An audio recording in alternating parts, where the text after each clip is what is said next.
This is Fresh Air. I'm Terry Gross. My guest, Paul Thomas Anderson, wrote and directed several films I love: Heart 8, Boogie Nights, Magnolia, and There Will Be Blood. And now he has a new film to add to that list, The Master. New York Times film critic A.O. Scott described it as imposing, confounding, and altogether amazing. The film won top awards at the Venice Film Festival and had its North American premiere at the Toronto International Film Festival. The Master is mostly set in 1950, after a World War II veteran, Freddie Quell, played by Joaquin Phoenix, returns to America. Quell is mentally unstable and having a hard time fitting in anywhere. He stumbles onto a party being held by a cult-like group called The Cause and is taken in by them. Their leader is the charismatic Lancaster Dodd, played by Philip Seymour Hoffman. His wife, Peggy Dodd, played by Amy Adams, is suspicious of Quell and afraid he'll be a disruptive force.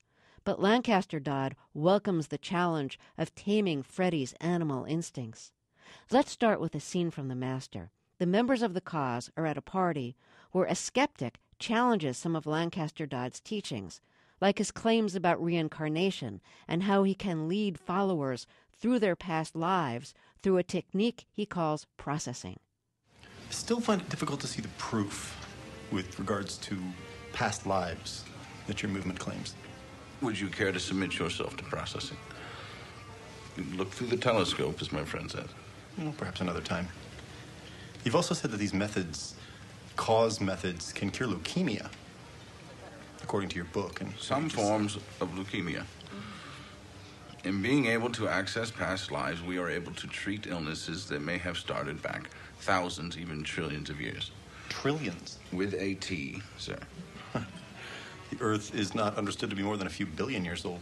Well, even the smartest of our current scientists can be fooled. Yes? You can understand skepticism. Yes, can you not? yes.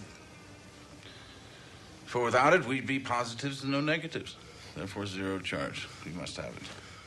Good science, by definition, allows for more than one opinion, doesn't it? Which is why our gathering of data is so far-reaching. Otherwise, you merely have the will of one man, which is the basis of cult. Is it not? Tis. And thankfully, we are, all of us, working at breakneck speeds and in unison towards capturing the mind's fatal flaws and correcting it back to its inherent state of perfect. Whilst righting civilization and eliminating war and poverty, and therefore the atomic threat. Well, I find it quite difficult to comprehend, or more to the point, believe that you believe, sir, that time travel hypnosis therapy can bring world peace and cure cancer. I have never been to the pyramids. Have you? No. And yet we know that they are there. Because learned men have told us so. May I ask, what is your name? John Moore. Mr. Moore, if I may. Is there something frightening to you about the Cause's travels into the past? Frightening? Yes. No. What scares you so much about traveling into the past, sir? I'm not Are frightened. you afraid that we might discover that our past has been reshapen, perverted, and perhaps what we think we know of this world is false information? Paul Thomas Anderson, welcome to Fresh Air. Congratulations on The Master. It's such a fine film. Thanks, Terry. I think that whole idea of former lives is so appealing to some people, the belief that this is one of many incarnations that they have experienced and that they will experience. Did you think a lot about why the idea of reincarnation and former lives is so appealing to people who believe in it? Yeah, but not a lot, because it's a pretty simple one, I think. It's just because it's incredibly hopeful. You know, it says that when you're dead, you're not dead. And that's something I can get behind, you know. I mean, I don't want to get into philosophy here, Terry, but, you know, it's a very optimistic thing. So you were in the position for this movie of, you know, creating a cult or an alternative community, an alternative belief system, whatever you want to call it.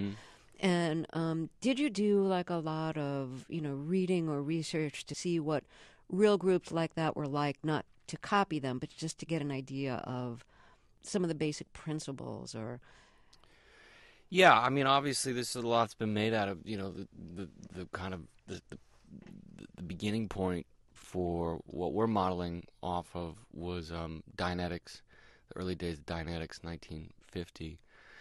Kind of a lot of similarities to that, you know. And that was created by L. Ron Hubbard, who That's right. later founded Scientology. That's right. You know, I'd come across these old newsletters called Abbery, which is made by a couple, the Hart couple down in Arizona, and it was kind of like the best way to inhabit, to try to get to know the people that might have been interested in anything from handwriting analysis to yoga to new diets to past lives therapy. You know, this couple, the Harts, were into it all. You know, and they wrote this newsletter that actually went from like around 1951, 52 to like the mid 60s. And I kind of poured through most of them as much as I could, and found it the best way to try to hold hands with the past and kind of get to know these people and what their feelings were, what the kind of ins and outs were amongst these groups. Can you give a couple of examples of things that you learned from them about beliefs or the kinds of people who subscribe to this newsletter? Well, there was a variety of people. I mean, really, like a kind of crazy variety. Like if you'd been a sort of census taker, you'd be probably baffled by the wide variety. I mean, I think the most thing in common is they're all white, but rich and poor. Some people coming back from the war. Newly divorced women at the time in the sort of early 50s, a few of those. A lot of engineers, men who were into science fiction or fantasy. People who were just sort of forward thinkers. People that had made their way down to Arizona. You know, I know a couple people talked to friends of mine whose parents migrated down to Arizona in the early 50s, which sort of, you got to think about that. You know, you're probably coming from the Midwest or the East, and there's coming from this freezing cold. You know, they just want to get out of there, and you're kind of getting down to this kind of barren place where you're probably in search of some spirituality or some other kind of ways of thinking and living. There was a kind of wide open feeling to a lot of the things that I was reading, and a lot of investigation and an openness to anything, which felt like kind of a pre-hippie thinking. So you had to create a series of exercises, processing as it's called in the film, where people are put through things, they're put through their past lives, they're put through certain exercises to help, kind of get in touch with their better selves, their higher selves. One of those exercises is just being asked a question and then having to repeat the answer over and over again. So, like, say your name, say it again, say it again. Are you thoughtless in your remarks? Mm-hmm. Do you linger at bus stations for pleasure? Do your past failures bother you? Do your past failures bother you? How did you come up with that as something that, the leader of this group would put new people through as an almost initiation process into the group?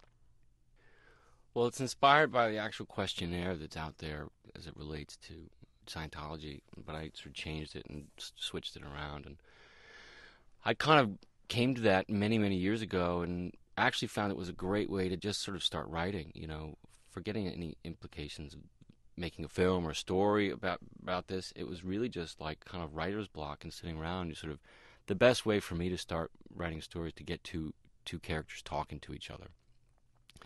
And, you need, if you got questions from one, you're going to have to get answers from the other, and you can kind of start to find out who's coming out of you when you're writing, if you know what I mean. And so I just started doing it as an exercise, and that was probably one of the scenes that I kind of wrote first in the movie, in the middle of the middle, sort of working from the middle. But I wrote that years and years ago. Didn't really know who these people were, so I just started discovering who they were by what their answers would be. So you started writing a scene that had say your name, say it again, without knowing who was in the scene or where it was headed? Yeah, but I found out when I was writing it, Throughout the film, I kept asking myself, what does the Philip Seymour Hoffman character actually believe? To what extent does he really believe he can take people through their past lives? To what extent does he really believe in past lives? How much is he aware that he's making it up as he goes along? Is he delusional? Does he?